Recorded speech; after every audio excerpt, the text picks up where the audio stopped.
our Summon Stories. We're here at Gen Con 2023, and we are here with Anais, who you can see performing on Cyberpunk, Edge of Extinction over Infinite-Sided Dice, as well as DMing a little bit over there, a little Yeah, I do a little GMing here and there. Doing a little Witcher with Magic. Yeah, RPG. very recently I played with Magic. Probably by the time this comes out, 20 more games or so. Also, assistant marketing.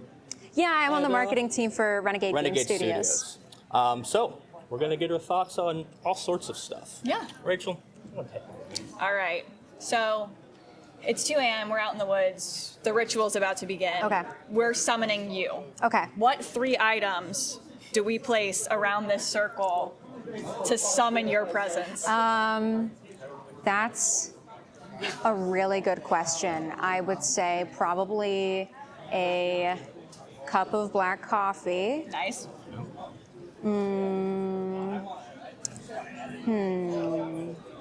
I guess probably an RPG book.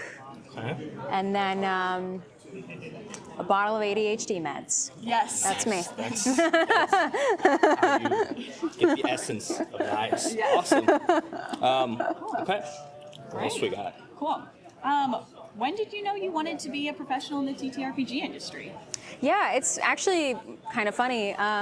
It wasn't ever something that was really part of my plan originally. I went to school for theater and acting. I got my BFA in acting from a pretty cool theater school in Illinois, and I was like, I'm gonna move to Chicago and I'm gonna do some of that. I'm gonna fly home to LA for some film stuff when I get the chance, and then the pandemic hit and nobody was moving to Chicago. Right.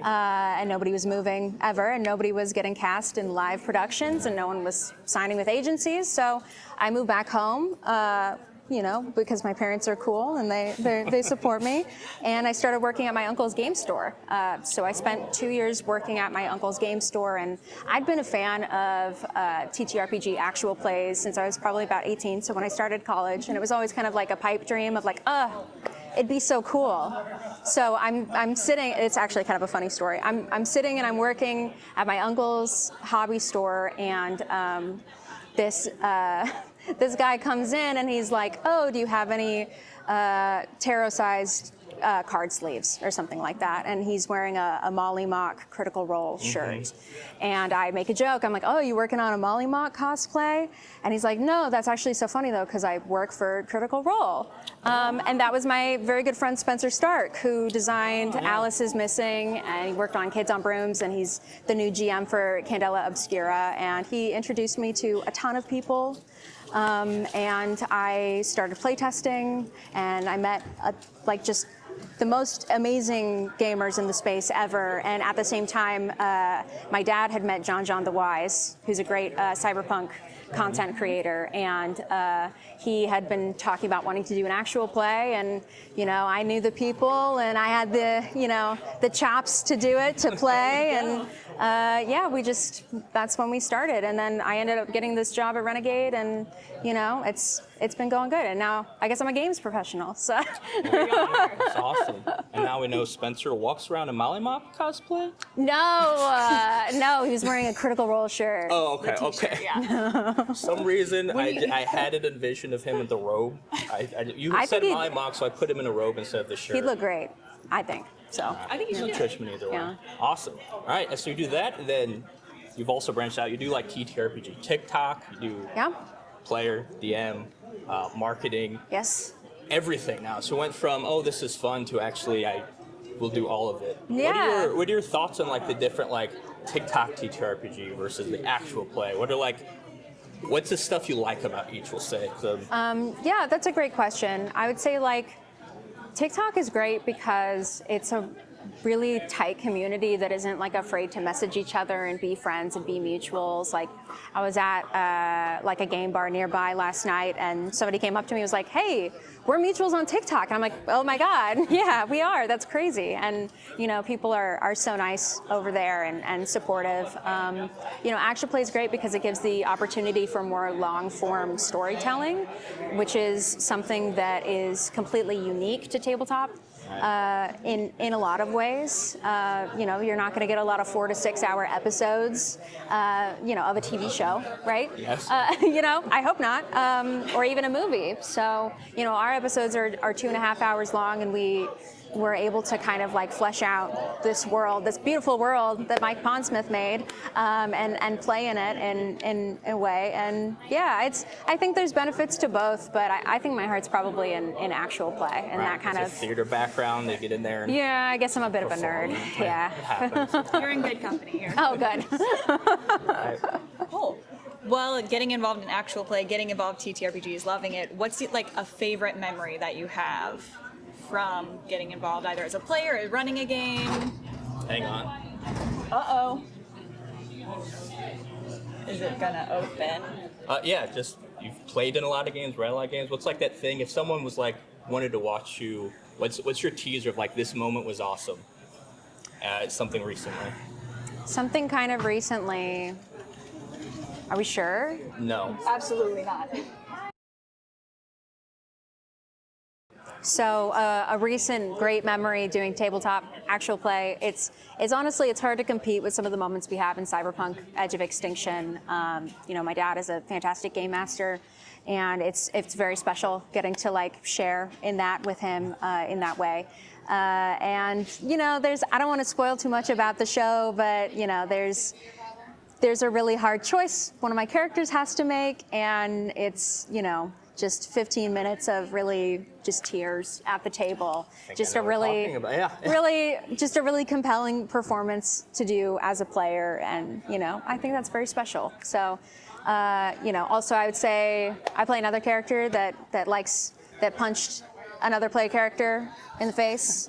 She always likes to remind me that I did that. So, that's a good one too. But yeah. It's, Edge of Extinction is awesome. It's very, very cyberpunk. Like I said, gets very emotional, a little, not spoilers, a little PvP-ish. Yeah, and there's more PvP to come. Okay, so I haven't gotten to season 2 yet, but it's one of my, I think, especially trying to think, make sure we're not talking to any other cyberpunk people before I say that's my favorite cyberpunk thing, but hands down, Thank best you. cyberpunk. I appreciate it. Awesome. All right, what else we got?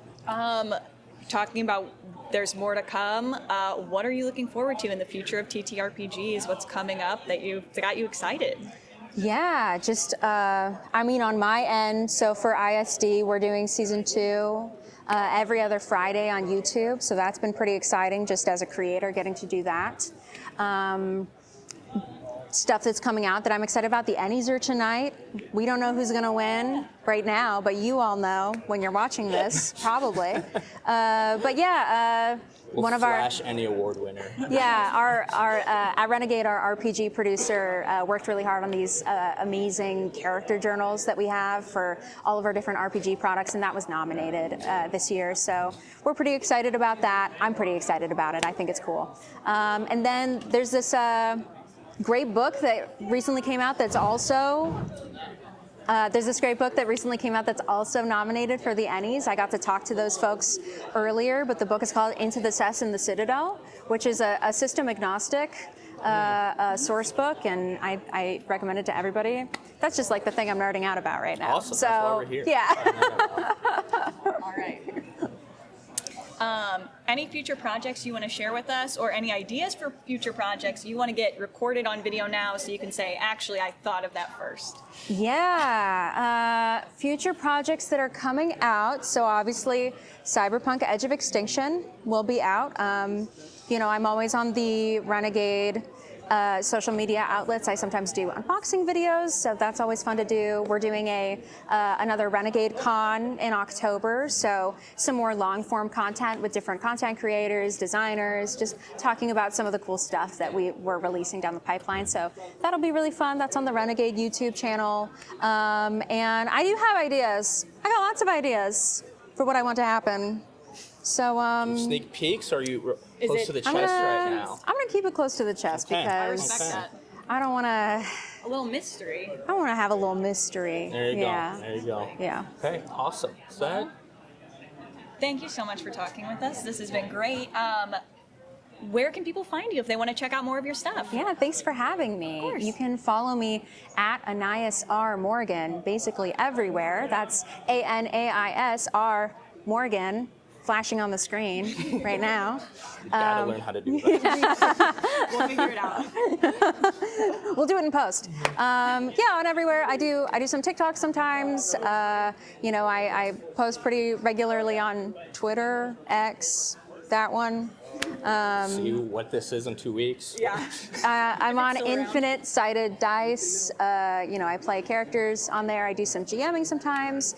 I recently recorded with the No Latency podcast, doing another girls' night, couple of episodes with Tracy Magitech and Diane Hutton, my very good friend, and Binary Dragon, of course, the game master. So that should be coming out around when this is out, maybe. I don't know. I'll post about it. But yeah, that's it for me. Awesome. And that's it for us. Thank you so much for talking to us. Of course. We'll let you get back out there. Yeah. And thanks. Thanks. Thank you.